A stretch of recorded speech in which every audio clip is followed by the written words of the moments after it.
रहीम। अस्सलाम वालेकुम dear students. तो आपका जो गेशियस एक्सचेंज चैप्टर है आप लोग देख सकते हैं, ये आप लोगों की बुक है, जरा आप देख लें यहाँ पर। तो बच्चों फोर्थ टॉपिक पढ़ने वाले हैं, फोर्थ टॉपिक। तो बच्चों उसका नाम है बच्चों आप लोगों की वेंटिलेशन ब्रीथिंग, कि किस तरीके से इंस्पायरेशन होती है और किस तरीके से एक्सपायरेशन होती है। मोस्ट इंपोर्टेंट ये टॉपिक है आपके एमडी गेट वालों के लिए। चैनल को लाजमी सब्सक्राइब और लाइक कर दे, शेयर कर दे मेरे वीडियो को, बहुत इंपॉर्टेंट देखिएगा यहाँ पर। तो बच्चों वेंटिलेशन पहले हम पढ़ेंगे वेंटिलेशन, उसके बाद में आऊंगी, मैं डिटेल नहीं बता देती तब तक आपको मैं छोड़ती नहीं हूँ। तो यहाँ पर देखें वेंटिलेशन, वेंटिलेशन, वेंटिलेशन, वेंटिलेशन आप ब्रीदिंग को ही बोलते हैं। Breathing is also called a ventilation. ये देखिए मेरे बच्चे, वेंटिलेशन एक ऐसा प्रोसेस होता है जिसके अंदर आप इन्वायरमेंट से एयर को लेते हैं और इन्वायरमेंट से एयर को बाहर निकालते हैं। देखिएगा बच्चों, द प्रोसेस मैंने मैम आप पढ़ा चुकी हैं, फिर से आप पढ़ा रही हैं तो चले, टॉपिक आया तो क्यों ही छोड़े हम। तो रेस्पिरेटरी जो एक ऐसा प्रोसेस होता है जिसके अंदर एयर को हम इन्वायरमेंट के अंदर से इन करते हैं और फिर इन्वायरमेंट में से एयर को आउट करते हैं। क्या मेरे बच्चे, एयर को आउट करते हैं। उस प्रोसेस को मेरे बच्चे आप क्या बोलते हैं, वेंटिलेशन या ब्रीदिंग। वेंटिलेशन या ब्रीदिंग। एक बार और बता रही हूँ मैं, आप चुप ही नहीं कर रहे। तो बच्चों टॉपिक पढ़ना है तो पढ़ना तो पड़ेगा ना। तो यहाँ पर देखें, एक ऐसा मेरे बच्चे प्रोसेस जिसमें हम इन्वायरमेंट के अंदर से हवा को ले, हमारे फेफड़ों के अंदर जाए, ऑक्सीजन इन हो, फिर उसके बाद इन्वायरमेंट के अंदर से इन्वायरमेंट में उसी हवा को बाहर निकाल दें। तो ऐसे प्रोसेस को मेरे बच्चे वेंटिलेशन कहते हैं या फिर ब्रीथिंग कहते हैं।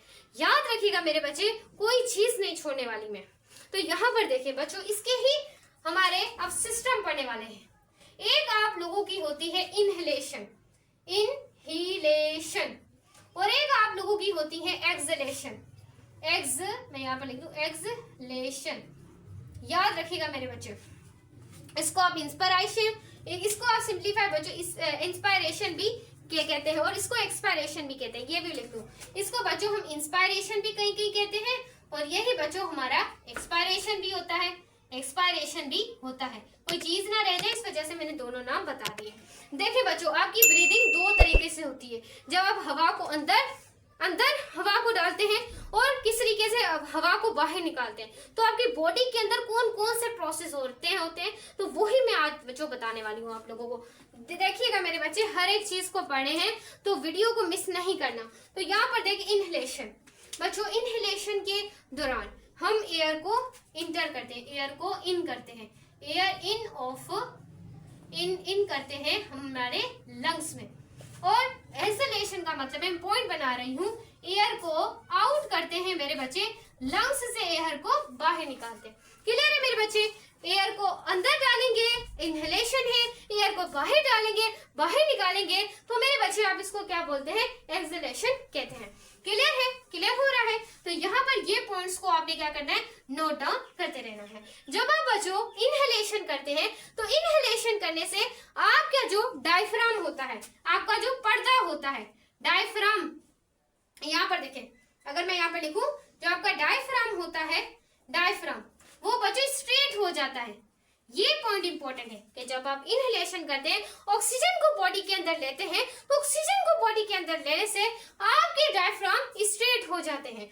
और जब आप लंग्स में से ऑक्सीजन को बाहर निकालते हैं तो आपके डायफ्राम डोम लाइक हो जाते हैं, डोम लाइक यानी कि गुंबद की तरह हो जाते हैं। जैसे नहीं हरा गुंबद होता है, उसकी तरीके से आपके डायफ्राम हो जाते हैं जब आप सांस को बॉडी के अंदर से बाहर निकालते हैं। क्लियर है, क्लियर है, क्लियर है। अब बच्चों जो आपका डायफ्राम है, ये नीचे, ये इस तरीके से मैंने डायग्राम में डायफ्राम शो किया है। ये जो आपका डायफ्राम है ना, आप यहाँ से गौर से देख रहे हैं बच्चों, ये सेपरेट करता है। मैं यहाँ पर लिख दूं, मैं कहाँ पर लिखूं, तो यहाँ पर लिखती हूँ डायफ्राम जो है ना, मैं थोड़ा सा यहाँ पर लिखती हूँ। जो आपका डायफ्राम है ना मेरे बच्चे, यहाँ पर गौर कीजिएगा, डायफ्राम, डायफ्राम बच्चों आपका सेपरेट करता है, जो आपकी चीजें होती हैं उनको सेपरेट करने का भी काम करता है। ये चीज भी बच्चों आपने देखनी है, गौर से देखना है मेरे बच्चे। और आपका जो डायफ्राम है उसके अंदर बच्चों आपके इंटरकोस्टल मसल्स होते हैं, और जब आप सांस को बॉडी के अंदर लेते हैं तो आपके इंटरकोस्टल मसल्स कोस्टल्स मसल्स बच्चों क्या हो जाते हैं मेरे बच्चे, कॉन्ट्रैक्ट हो जाते हैं, कॉन्ट्रैक्ट होते हैं जब आप सांस को अंदर लेते हैं। और आपकी जो रिबकेज होती हैं, आपकी जो पसलियां होती हैं, वो भी कॉन्ट्रैक्ट हो जाती है जब आप सांस को बॉडी के अंदर लेते हैं। और उसके बाद मेरे बच्चे आपका डायफ्राम जो है वो भी क्या हो जाता है, डायफ्राम आपका अपवर्ड मूव करता है, ऊपर की तरफ मूव करता है। इसको आप दूसरा अपवर्ड कहते हैं या फिर आउटवर्ड भी कहते हैं। कहीं की एमसीक्यूज आ जाता है तो बच्चे परेशान हो जाते हैं।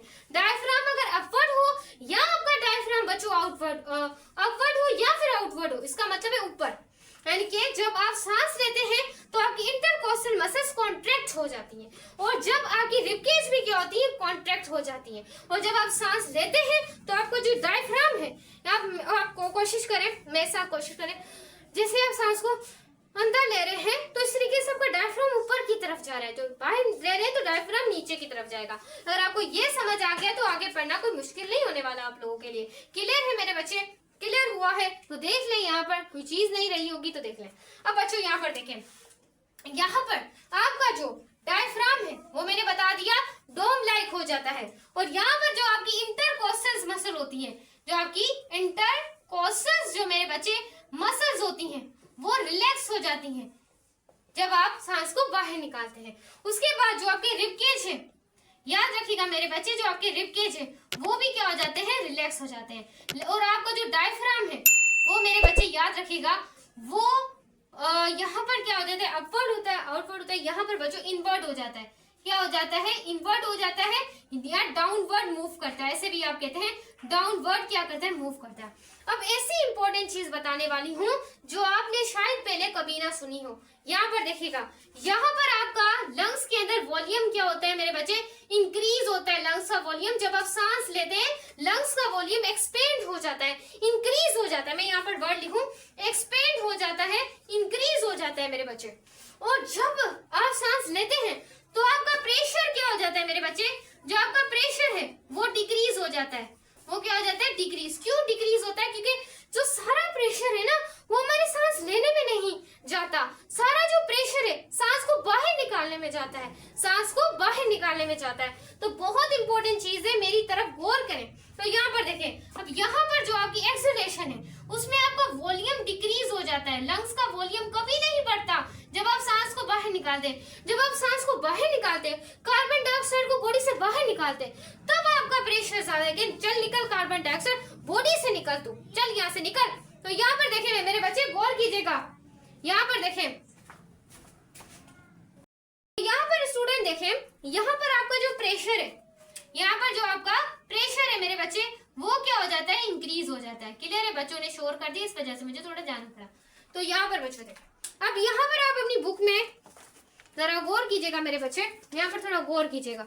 ये देखें, आई होप आपको अच्छे तरीके से समझ आ रही है।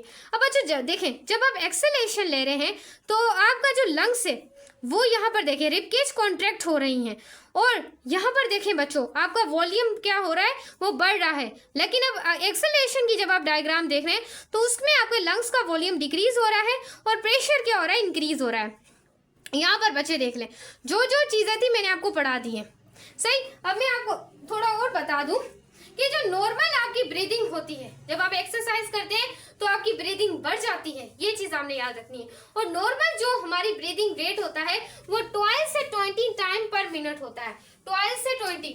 मैं यहाँ पर लिख दूं normal breathing rate, normal breathing rate वो कितना होता है मेरे बच्चे, आपने याद रखना है 12 से 20 टाइम्स, 12 से 20 टाइम्स नॉर्मल ब्रीदिंग रेट होता है।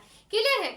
जब आप मैकेनिज्म ऑफ ब्रीदिंग करते हैं तो याद रखिएगा आपकी द टाइप इज ब्रीदिंग, यानी कि अगर मैं इस एक्सपायरेशन में जब एल्वियोलाई आपकी क्या करती है, एक्सीड करती है एटमॉस्फेरिक प्रेशर को, यानी कि air goes out from the lungs. जैसे ही आपकी एयर लंग्स से आउट होती है, बाहर निकलती है, तो एक्सपायरेशन का प्रोसेस होता है। लेकिन उस टाइप की ब्रीदिंग को, यानी कि उस टाइप की ब्रीदिंग को जब आपकी एल्वियोलाई एक्सीड करें, मतलब कि जो एटमॉस्फेरिक प्रेशर, तो ऐसी ब्रीदिंग को आप नेगेटिव प्रेशर ब्रीदिंग भी कहते हैं। नेगेटिव प्रेशर ब्रीदिंग में आपका प्रेशर डिक्रीज हो जाता है, एक्सपायरेशन में प्रेशर क्या है, बढ़ता है। लेकिन जब आपकी एल्वियोलाई एक्सीड करती है एटमॉस्फेरिक प्रेशर को किसके, एक्सपायरेशन के दौरान, तो वो नेगेटिव प्रेशर ब्रीदिंग होती है। यही है, इसमें आपका प्रेशर डिक्रीज हो जाता है और थोरेसिक कैविटी का रिलेशन एक्सटर्नल एटमॉस्फेरिक प्रेशर के साथ बन जाता है। तो ये इंपॉर्टेंट पॉइंट है और मैंने आपको कुछ भी नहीं छोड़ा है। तो यहाँ पर बच्चों देख सकते हैं आप लोग। तो बच्चों अब हम पढ़ने वाले हैं, इसको मैं रिमूव कर लेती हूँ।